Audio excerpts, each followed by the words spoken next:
কিছু কিছু সময় আমাদের প্রিয় মানুষটা রাগে অভিমানে একটাই কথা বলে, ভালো থেকো। এই কথাটার মধ্যেও অনেক কিছু লুকিয়ে থাকে। যাই হোক, আজকের কথাগুলো বলছি, শুনে জানাবে কেমন হয়েছে, কেমন লাগলো। আর কমেন্ট করে যেতে কিন্তু ভুলবে না।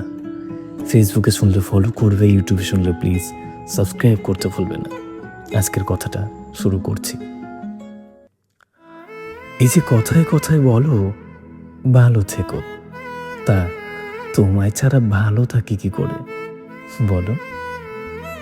এই যে একটু একটু করে তোমার মাঝে ডুবে যাচ্ছি, ক্ষণে ক্ষণে তোমায় ভাবছি, মিস করছি।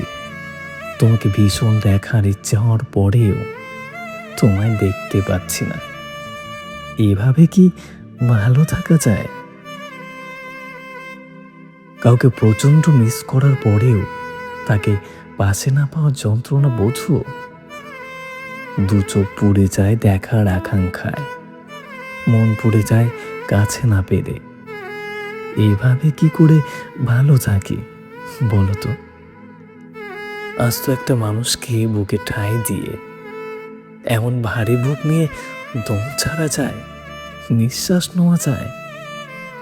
তুমি তো দূরেই থাকো, তবুও এ মনে তোমার বিচরণ, তোমার আধিপত্য।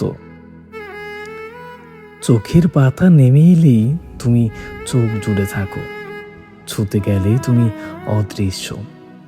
এমন লুকোচুরি খেলায় আমি যে বারবার হেরে যাই। এভাবে থেকেই না থাকা জুড়ে ভালো থাকার কথা ভাবি কি করে বলো তো?